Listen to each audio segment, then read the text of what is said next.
I'm Megyn Kelly, live in New York, and tonight. With just weeks to the opening of the 9/11 Museum, a controversy erupts over how to portray Al-Qaeda. Should radical Islam be mentioned? Plus, with the DOJ pushing to release thousands of convicted felons, new worries about some bad guys getting out who should not.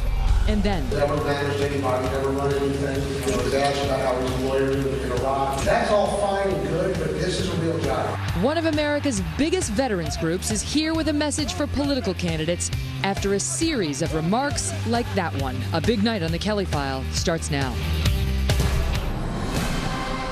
Breaking tonight, the National September 11th Memorial Museum, just weeks from opening, facing explosive new controversy over its portrayal of the terrorists who murdered 3,000 Americans. Good evening, everyone. I'm Megyn Kelly. This is the Kelly File.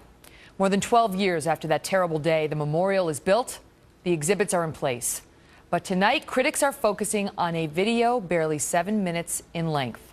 A film on Al-Qaeda and the radical Islamic ideology they used to justify hijacking 4 planes and crashing them in Pennsylvania, in Washington, D.C., and into the Twin Towers in New York City. Now, just weeks from the museum's opening at Ground Zero, critics are raising objections that the video and its mention of radical Islam is not softer in its presentation, that it doesn't try to distinguish Al-Qaeda and radical Islam from Islam in general. The museum is not releasing the video right now, but provided us some of the script, in which the narrator, Brian Williams of NBC News, by the way, reads, quote, "The program tracks Al-Qaeda's embrace of violence and the decision of its leadership to commit mass murder at the dawn of the 21st century." Joining me now, Reverend Chloe Breyer, who is one of those raising concerns with the video. She's executive director of the Interfaith Center of New York and an associate priest at St. Philip's Church of Harlem. And Brooke Goldstein, who's a human rights attorney and director of the Lawfare Project. We're going to start with Reverend Breyer. Reverend Breyer, good to see you. So, great. Just so our viewers know, you do happen to be the daughter of Supreme Court Justice Stephen Breyer, and so there is a relation there, but he's not involved in this issue in any way. So you're an Episcopal minister, and Reverend, and you object to this, as does your group, and a Muslim representative in the group has walked off of the group, I'm told, because what? Because you feel like there should be a line item in there saying, oh, and by the way, radical Islam is different from regular Islam?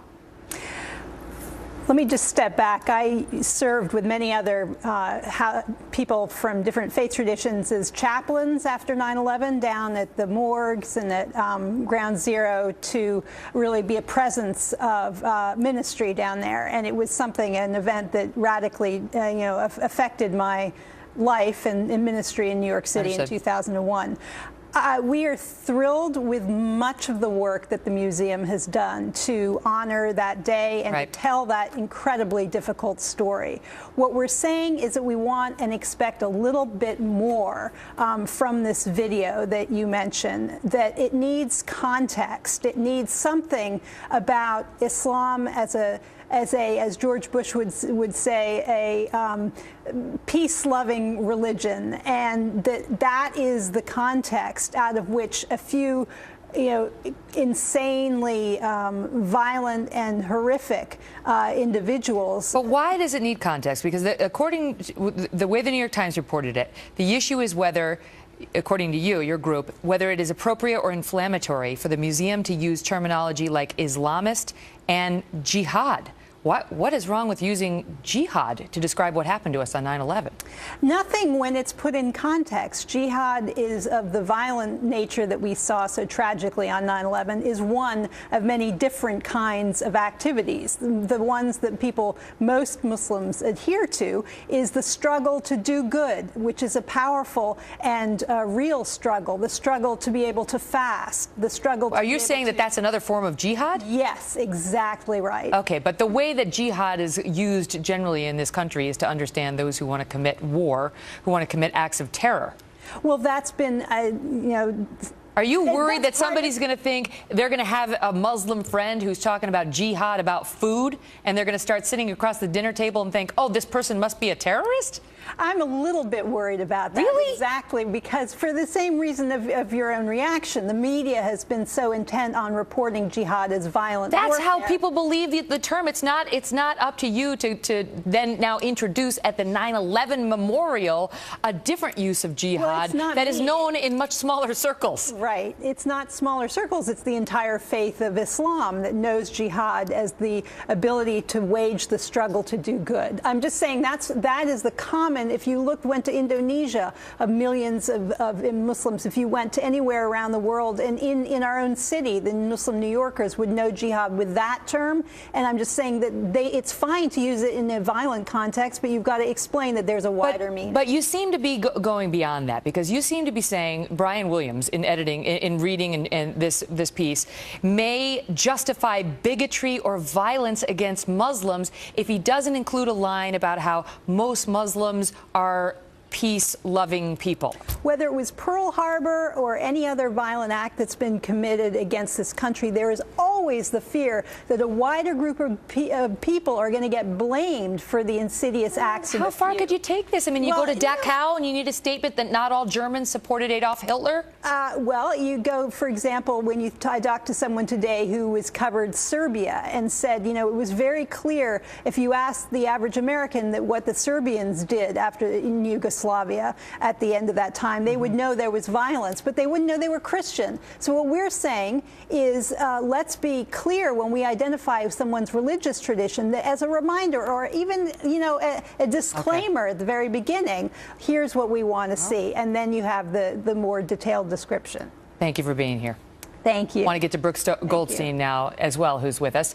Brooke, the thing is, this memorial is not about the peace-loving Muslims and making them feel better about their usage of the word jihad, etc. And it's not about Islam. I think Reverend Breyer and the people on the panel are being incredibly intellectually dishonest when they say that the purpose of the museum is to portray a positive version of Islam or to portray Islam in the most positive light. The purpose of a museum is to portray accurately history and to portray the truth. And the truth about 9/11 is that the 9/11 hijackers were motivated by a version of Islam that justifies suicide, homicidal violence against civilians. The fact is that there are thousands and thousands of mosques around the world, especially in Hamburg, the Al-Quds Mosque, which was shut down for preaching Al-Qaeda's version of Islam, where the 9/11 hijackers were trained. This is a real and imminent threat to our Western civilization, and we are engaged in semantic debates, making deals with ourselves about how to define an enemy that attacked us over 14 years ago. But what about the Reverend's point that not mentioning that the vast majority of Muslims have no wish to do us harm may leave some walking away from this video thinking, oh, Muslims are bad. Muslims attacked us. I mean, that she has a very low opinion of Americans if she thinks that Americans are too dumb, that when they walk into a memorial for 9/11 victims, that they're not going to be able to distinguish between the Al-Qaeda hijackers and peaceful Muslims who do not ascribe to that version of Islam. And the imam, frankly, who was also on the panel, his critique of the film is not about the content. The critique is not that the film portrays Al-Qaeda inaccurately. It says the critique is that it portrays Al-Qaeda as an Islamist,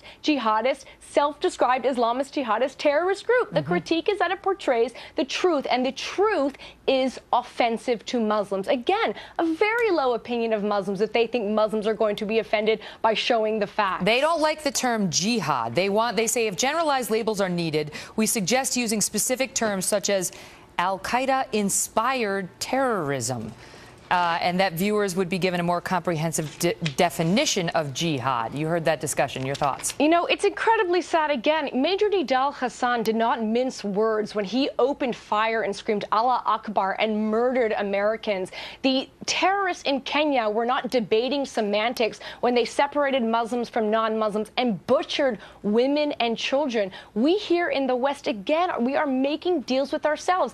And this is pathetic, especially after 14 years after 9/11, because if we can't tell the truth about the enemy that we're facing, and by the way, even President Obama said Al-Qaeda is the enemy of the United States. If we can't understand that, if we can't talk about it, then how are we supposed to defeat radical Islam? This panel should be more concerned with defeating Islamist terrorism as opposed to diverting attention away from the victims and the cause of 9/11. It's something to think that, 12 years after 3,000 Americans were murdered right in front of our very eyes in a museum that honors their memory and talks about what happened to them in that crime. We are dealing with the objections of how to portray Islam, how to portray Muslims. That's become a pause in this debate because we're worried about, certain people's feelings. However, Brooke, it's a group of people who don't mean to hurt anybody, who condemn 9/11. And those people shouldn't be grouped unnecessarily by mistake or otherwise with the radical Islamists who did do us harm. I'll give you the final word. What are we gaining from this debate? I mean, do we really think that Americans are not smart enough to be able to distinguish between the two? I mean, history will repeat itself if we cannot accurately learn from it and make sure it does not happen again. Radical Islam is a threat to America. I'm not afraid to say that, and I commend the museum for sticking to the truth. Brooke, great to see you. Thank you. Thanks.